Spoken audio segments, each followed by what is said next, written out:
Nah, adik-adik, sebelum kita melanjutkan sekolah minggu kita hari ini, mari kita berdoa terlebih dahulu. Mari kita berdoa. Terima kasih Tuhan atas anugerah-Mu, atas kemuliaan-Mu, kami anak-anak-Mu boleh berkumpul walaupun secara online, tapi Engkau hadir di tengah-tengah kami Tuhan. Kiranya Tuhan berkati sekolah minggu kami pada hari ini dari awal hingga akhir nanti. Hanya di dalam nama Tuhan Yesus kami berdoa dan mengucap syukur, haleluya, amin.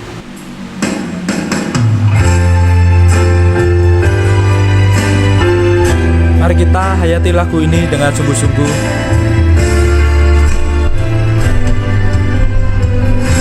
Bapa, aku datang padamu.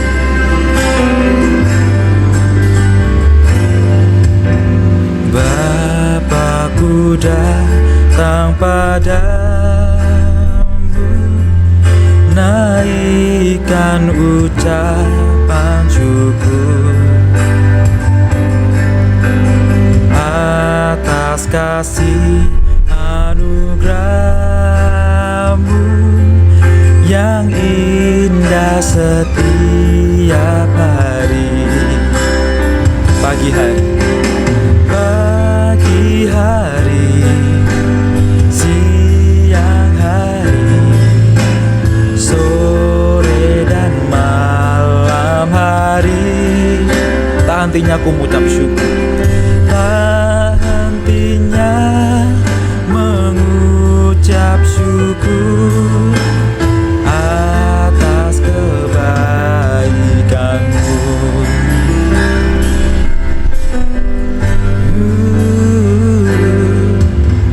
Bapakku datang padamu,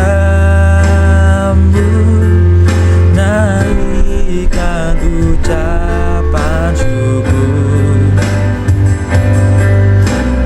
atas kasih anugerah-Mu yang indah setiap hari. Pagi hari, siang hari, pagi hari, siang hari, sore dan malam hari, sore dan malam hari, hatinya mengucap syukur atas kebesaran-Mu.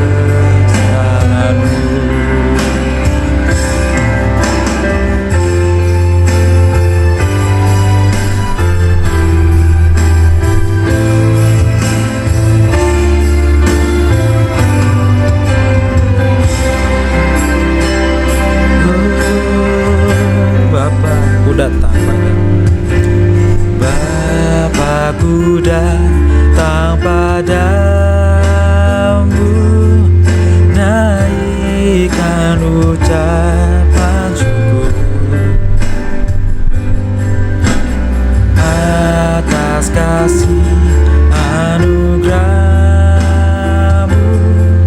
yang indah setiap hari.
Shalom adik-adik sekolah minggu yang terkasih. Apa kabar hari ini? Kiranya adik-adik semua dalam keadaan sehat, semangat, dan sukacita selalu. Hari ini ketemu lagi dengan Bunda Penti. Oh iya, mungkin papa mama kalian atau kakak kalian yang sudah dewasa sudah bisa beribadah di gereja, tapi adik-adik belum boleh. Jadi sekolah minggu masih secara online seperti saat ini.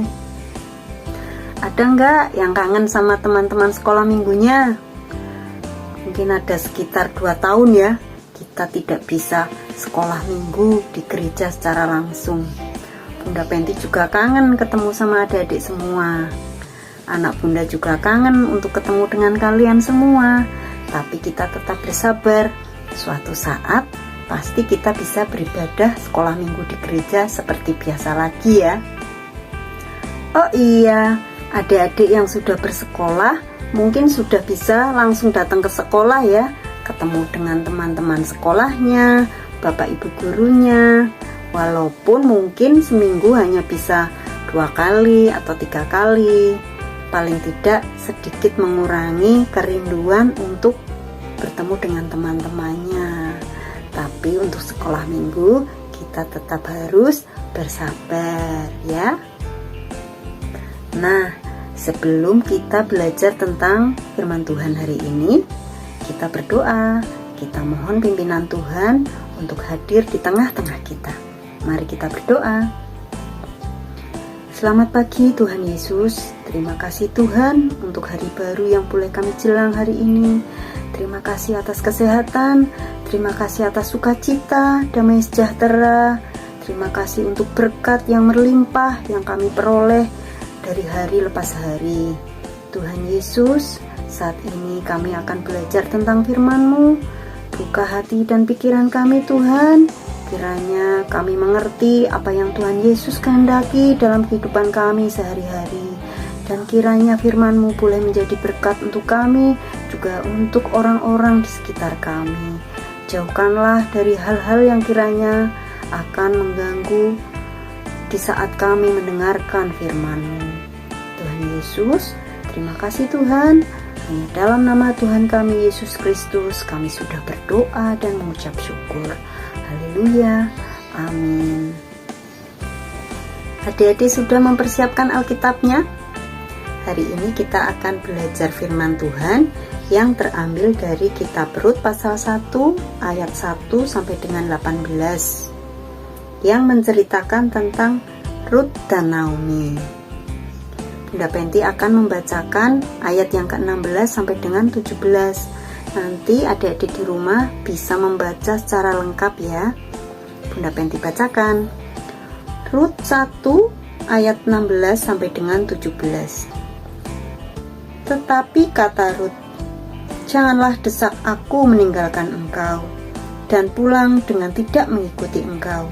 Sebab kemana engkau pergi, ke situ jugalah aku pergi. Dan di mana engkau bermalam, di situ jugalah aku bermalam. Bangsamulah bangsaku, dan Allahmulah Allahku. Di mana engkau mati, aku pun mati di sana. Dan di sanalah aku dikuburkan. Beginilah kiranya Tuhan menghukum aku. Bahkan lebih lagi daripada itu, jikalau sesuatu apapun memisahkan aku dari engkau, selain daripada maut. Amin. Adik-adik sekolah minggu yang terkasih, tadi Bunda Penti sudah mengatakan bahwa firman Tuhan kali ini menceritakan tentang Rut dan Naomi. Siapa itu Rut? Siapa itu Naomi? Kenapa nama mereka tercatat di Alkitab? Apa teladan yang bisa kita ambil dari kisah hidup Rut dan Naomi? Mari kita pelajari bersama-sama. Adik-adik sekolah minggu, jadi dalam Alkitab diceritakan bahwa pada zaman para hakim memerintah di tanah Israel terjadi bencana kelaparan. Demikian juga kelaparan terjadi di kota Bethlehem, di mana ada sebuah keluarga hidup di sana. Keluarga itu adalah sepasang suami istri, Elimelek dan Naomi, dan kedua anak mereka, Mahlon dan Kilion. Nah, karena merasa kekurangan setiap hari, Elimelek akhirnya membawa keluarganya pergi dari Bethlehem untuk pindah ke negara Moab dengan harapan mereka akan mendapatkan kehidupan yang lebih baik di sana. Elimelek dan keluarganya mengungsi ke negara Moab dengan harapan bisa terhindar dari bencana kelaparan, walaupun mereka tahu penduduk negara Moab adalah orang-orang kafir atau orang-orang yang tidak mengenal Tuhan, adik-adik. Tapi apa yang terjadi? Sesampainya di negara Moab, Elimelek jatuh sakit dan akhirnya meninggal dunia, dikubur di sana, jauh dari tempat kelahirannya. Naomi sangat sedih, adik-adik. Sekarang ia tinggal dengan kedua anaknya di negeri asing. Tak lama kemudian, Mahlon menikah dengan seorang perempuan Moab yang bernama Rut, dan Kilyon juga menikah dengan seorang perempuan Moab yang bernama Orpa. Setidaknya ada kebahagiaan baru dalam hidup Naomi. Setelah 10 tahun berlalu, Mahlon dan Kilyon juga meninggal dunia. Tak terkira sedih hati Naomi. Kedua anaknya dimakamkan di dekat makam ayah mereka. Naomi kehilangan segala-galanya di negeri asing. Kehilangan suaminya, juga kehilangan kedua orang anaknya. Sekarang ia tinggal bersama dengan kedua menantunya yang juga hidup dalam kesunyian karena kehilangan suami mereka. Makin hari, Naomi makin rindu dengan tanah airnya, Israel. Dulu ia pernah merasakan kebahagiaan saat masih bersama dengan suaminya dan kedua orang anaknya. Akhirnya ketika Naomi mendengar kabar bahwa Tuhan Allah sudah membebaskan bangsa Israel dari bencana kelaparan, Naomi bertekad untuk pulang kembali ke negerinya. Ia ingin pulang ke kota Bethlehem. Ia ingin meninggal dan dimakamkan di sana. Rut dan Orpa kemudian mengantarkan ibu mertua yang sangat mereka cintai, karena selama ini pun Naomi sangat menyayangi mereka berdua. Di dalam perjalanan, mereka tidak saling berkata-kata, adik-adik. Mereka merasakan kesedihan karena sudah kehilangan suami dan sekarang akan kehilangan ibu mertua yang sangat mereka sayangi, yaitu Naomi. Akhirnya sampailah mereka di perbatasan. Rut dan Orpa hanya bisa mengantar Naomi sampai di perbatasan saja, yaitu perbatasan antara negara Israel dan negara Moab. Mereka bertiga berpelukan sambil menangis sedih, adik-adik. Naomi kemudian berkata kepada Rut dan Orpa, "Cukuplah, pergilah kalian anak-anakku sayang. Pulanglah ke bangsamu dan ke tanah airmu. Di sanalah seharusnya kalian berada. Kalian bisa menikah lagi dan berbahagia. Tuhan kiranya memberkati kalian berdua, karena kalian sudah begitu baik kepada anak-anakku saat mereka masih hidup dan juga begitu baik kepadaku." Orpa memeluk ibu mertuanya, kemudian pulang sambil menangis. Tetapi Rut tidak mau pergi, adik-adik. Ia memeluk Naomi erat-erat, karena baginya Naomi itu lebih dari seorang ibu. Dengan bantuan Naomi lah Rut mengenal Tuhan, Allah bangsa Israel. Ia tidak mau kembali ke Moab karena di sana mereka memuja dewa berhala. Ia ingin ikut dengan Naomi saja. Rut kemudian berkata kepada Naomi, "Aku tidak akan meninggalkanmu, ibu. Kemanapun engkau pergi, aku turut juga. Bangsamu adalah bangsaku, Tuhanmu adalah Tuhanku. Bahkan hanya kematianlah yang dapat memisahkan kita, ibu." Jelaslah bagi Naomi, adik-adik, bahwa Rut bersungguh-sungguh untuk ikut dengan Naomi, sehingga Rut tidak ditolaknya lagi. Mereka kemudian sama-sama berangkat ke Bethlehem dan akhirnya sampai di sana dengan selamat. Adik-adik, saat Rut dan Naomi sampai di kota Bethlehem, ternyata di kota itu sedang musim panen gandum. orang-orang sibuk memanen gandum, kecuali Naomi dan Ruth, karena mereka tidak memiliki ladang gandum. Harta benda Naomi sudah habis dijual saat ia memutuskan untuk pindah ke negara Moab. Ruth dan Naomi sekarang miskin. Ruth kemudian pergi ke ladang gandum dan memunguti mayang-mayang gandum yang tertinggal yang tidak sempat diambil oleh para penuai gandum. Jadi di negeri itu ada kebiasaan baik. Jika ada batang-batang gandum yang terjatuh atau tertinggal dan tidak sempat diambil oleh para penuai gandum, boleh diambil oleh orang-orang miskin dengan tidak memungut bayaran. Ruth pergi ke ladang gandum milik seseorang yang kaya raya yang bernama Boas. Boas ini sebenarnya adalah paman dari suaminya atau masih saudaranya Elimelek, ayah mertuanya yang sudah meninggal. Boas sudah mendengar kebaikan hati Ruth yang setia kepada Naomi, ibu mertuanya, menemani sampai ke kota Bethlehem. Sehingga Boas menyuruh kepada para pekerja ladangnya untuk lebih banyak menjatuhkan gandum agar bisa diambil oleh Ruth. Ruth menunjukkan hasil kerjanya dari memunguti gandum-gandum di ladang Boas kepada Naomi. Naomi sangat bersukacita karena Ruth begitu banyak mendapat gandum.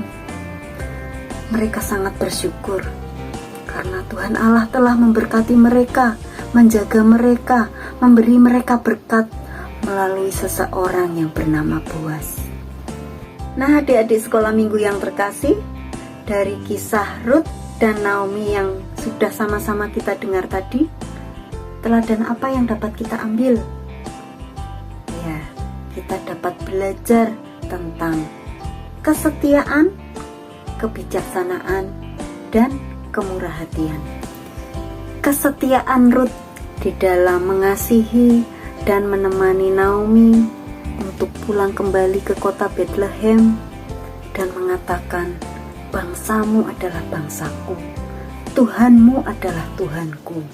Ya, Ruth sudah mengenal Tuhan melalui Naomi, sehingga ia menunjukkan kesetiaannya untuk tetap menyembah Tuhan, bukannya kembali ke negara Moab di mana mereka menyembah dewa berhala. Ruth setia kepada Tuhan. Ruth juga setia kepada Naomi.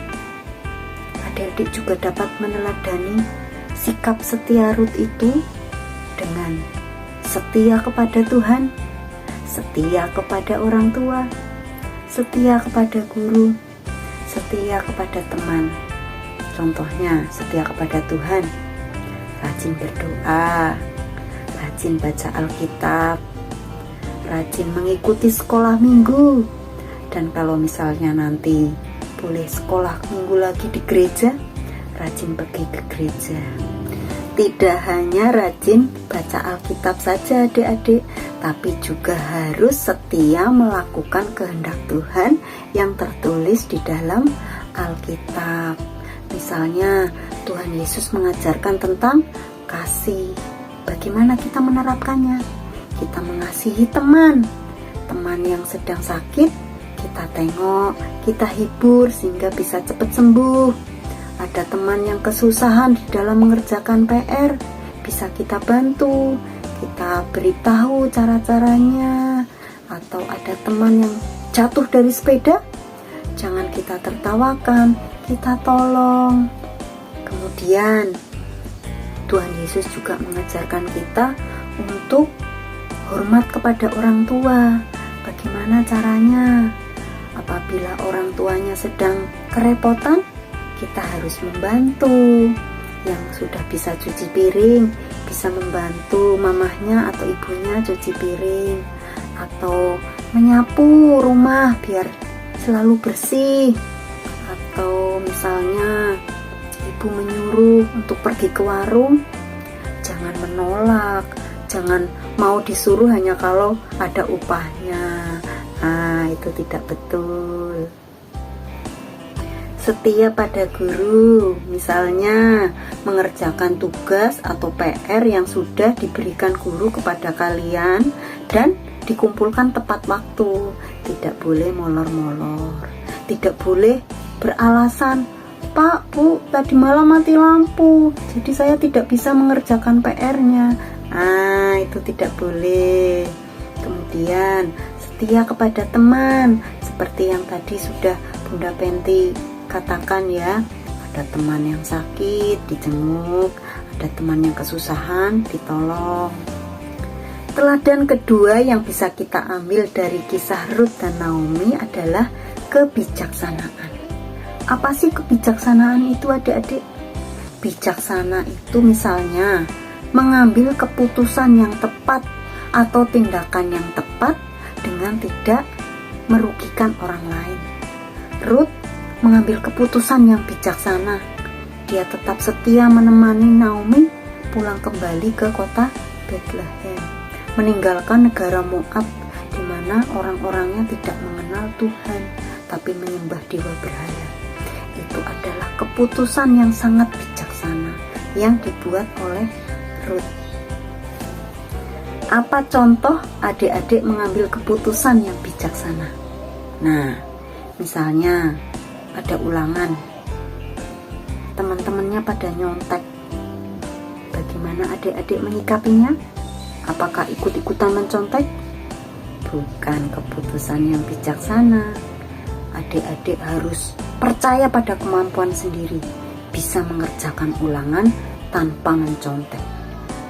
Atau ada perkelahian antar teman, gep-gepan. Apakah adik-adik ikut seperti itu? Tidak boleh. Kita harus menjadi penengah atau pihak yang mendamaikan mereka. Tentu saja ada resikonya, tetapi kita tetap berserah kepada Tuhan bahwa kita melakukan yang baik. Kalau kita melakukan suatu hal yang baik, Tuhan pasti tolong, Tuhan pasti tunjukkan cara yang baik untuk mendapatkan teman-teman yang sedang bertikai. Contoh sikap bijaksana yang selanjutnya, misalnya ketika adik-adik menemukan uang di lantai ruang tamu rumah adik-adik, sementara mungkin saat itu adik-adik sedang sendirian, mamahnya mungkin sedang memasak di dapur, papahnya mungkin sedang di halaman rumah mencuci motor atau mobil, kakaknya sedang di kamarnya sendiri sedang mengerjakan PR. Nah, apa yang adik-adik lakukan dengan uang tersebut? Apakah diambil kemudian dikantongi sendiri kemudian untuk jajan? Nah, tidak boleh. Sebaiknya tanyakan kepada mama, kepada papa, kepada kakak, "Mah, ini aku nemuin uang di ruang tamu, punya siapa?" Nah, itu sikap yang bijaksana dan disayangi Tuhan. Kemudian misalnya saat di sekolah, kalau misalnya adik-adik di sekolah melihat tempat pensil temennya kok bagus ya, saat istirahat tempat pensil itu tergeletak, aku kok pengen banget ya seperti itu. Apakah adik-adik ingin mengambilnya? Mungkin temennya kelupaan, cuma ditaruh di atas meja, nggak dimasukin ke tasnya. Itu tidak boleh. Kita harus menabung dulu, mungkin sedikit demi sedikit, hingga nanti bisa membeli kotak pensil sesuai dengan keinginan, dengan ditambahi lagi uangnya dari papa atau mama untuk nomboi kekurangannya, gitu. Teladan ketiga yang bisa kita ambil dari kisah Ruth dan Naomi adalah murah hati. Apa itu murah hati, adik-adik? Contohnya, 1, di rumah adik-adik mungkin banyak barang bekas, botol-botol bekas, kardus-kardus bekas, buku-buku yang sudah tidak terpakai. Itu bisa dikumpulkan. Kalau sudah jadi banyak, di depan rumah adik-adik itu mungkin ada pemulung lewat, dipanggil, "Pak, Bu, ini ada botol bekas, kardus bekas, silahkan diambil." Nah, mereka pasti akan dengan senang hati menerima barang-barang tersebut, membantu mereka lebih cepat mengumpulkan barang-barang untuk dijual. 2. Di rumah adik-adik mungkin masih punya baju lama yang masih bagus, warnanya masih bagus, jahitannya masih bagus, modelnya masih bagus, tapi sudah tidak cukup dipakai oleh adik-adik lagi, karena adik-adik kan tambah besar ya, tambah besar, dan adik-adik mungkin gak punya adik lagi. Nah, baju-baju itu bisa disumbangkan ke panti asuhan atau ke tetangganya yang mungkin sedikit kurang berkecukupan. Mereka mungkin dengan senang hati menerima, karena baju-baju tersebut bisa digunakan oleh mereka lagi. Contoh yang ketiga, misalnya adik-adik punya teman atau sahabat yang hidupnya mungkin kurang beruntung, kurang berkecukupan. Sementara adik-adik tahu dia itu pengen sekali punya sepatu baru, atau tas sekolah baru, atau baju baru. Nah, adik-adik bisa menabung sedikit demi sedikit. Kalau misalnya sudah terkumpul, saat dia berulang tahun, dihadiahi barang yang sesuai dengan kebutuhannya. Dia pasti sangat gembira, dan itu menjadi berkat untuk teman adik-adik. Sikap murah hati juga bisa dilakukan dengan hal-hal yang sederhana loh adik-adik. Misalnya, papahnya mau berangkat ke kantor, tapi lupa nggak pakai masker, diingatkan, "Pah, jangan lupa pakai masker." Atau kakaknya baru pulang dari luar, dari bermain, diingatkan, "Kak, ayo cuci tangan dulu, ini kan lagi corona, jangan sampai membawa virus ke rumah." Nah, atau ibunya baru pulang dari pasar juga diingatkan, "Bunda, ayo mandi dulu, tadi kan habis ketemu banyak orang, biar bersih." Nah, begitu adik-adik. Dengan hal-hal yang sederhana pun kita bisa melakukan sikap yang mencerminkan murah hati. Adik-adik sekolah minggu yang terkasih, demikian ajaran Tuhan yang kita terima hari ini. Kiranya kita bisa meneladani dari kisah Ruth dan Naomi yang sudah Tuhan firmankan hari ini. Adik-adik, dalam kehidupan ini kita tidak bisa sendiri. Kita membutuhkan orang lain, kita membutuhkan mama papa, kita membutuhkan teman, kita membutuhkan orang-orang yang mungkin juga tidak kita kenal. Tuhan Yesus mengajarkan kita untuk tetap mengasihi, untuk tetap berbagi, untuk tetap merasakan akan kesusahan orang lain, kesedihan orang lain, juga ikut berbahagia atas kebahagiaan orang lain, atas keberuntungan orang lain. Kita tidak boleh egois. Demikianlah adik-adik, kiranya apa yang Bunda Penti sampaikan hari ini bisa menjadi berkat untuk adik-adik semua. Bunda Penti dan adik-adik semua dimampukan oleh Tuhan untuk bisa melaksanakan apa yang sudah menjadi kehendak Tuhan. Mari kita berdoa. Tuhan Yesus, terima kasih Tuhan untuk firman-Mu hari ini. Tuhan, mampukan kami untuk bisa menjadi seperti Ruth yang memiliki kesetiaan, memiliki kebijaksanaan dalam mengambil keputusan, juga memiliki hati yang murah hati. Tuhan, kami tahu Tuhan, kami tidak bisa hidup sendiri, kami membutuhkan orang lain, dan terutama kami membutuhkan Engkau Tuhan dalam kehidupan kami. Engkau yang tunjukkan hal yang terbaik untuk kami, Engkau yang berikan apa yang kami butuhkan. Kiranya Tuhan, Engkau mampukan kami untuk tetap mengasihi, berbagi, berempati terhadap orang lain yang ada di sekitar kami. Tuhan Yesus, kami serahkan hari-hari kami selanjutnya hanya ke dalam tangan pengasihan-Mu. Tuhan, kiranya Engkau lindungi kami semua dari pandemi virus corona. Biarlah kesehatan senantiasa ada bersama-sama dengan kami. Terima kasih Tuhan untuk berkat-Mu. Dalam nama Tuhan kami Yesus Kristus, kami sudah berdoa dan mengucap syukur. Haleluya. Amin. Selamat hari Minggu adik-adik. Selamat menikmati waktu bersama keluarga. Tuhan Yesus memberkati.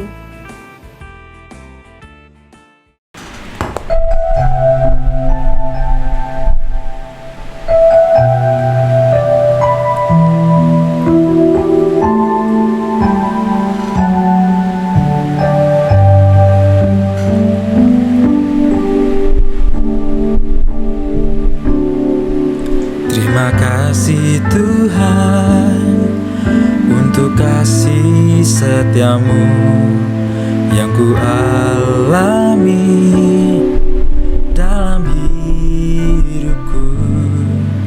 Terima kasih Yesus atas kebaikanmu sepanjang hidupku.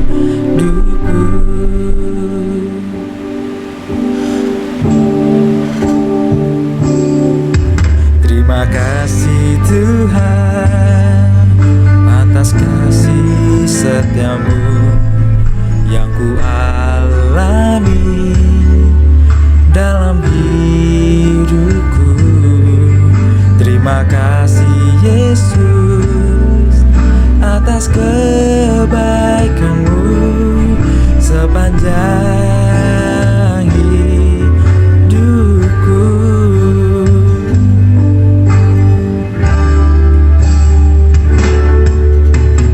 Terima kasih Yesusku buat anugerah yang kau beri, sebab hari ini Tuhan adakan syukur bagimu.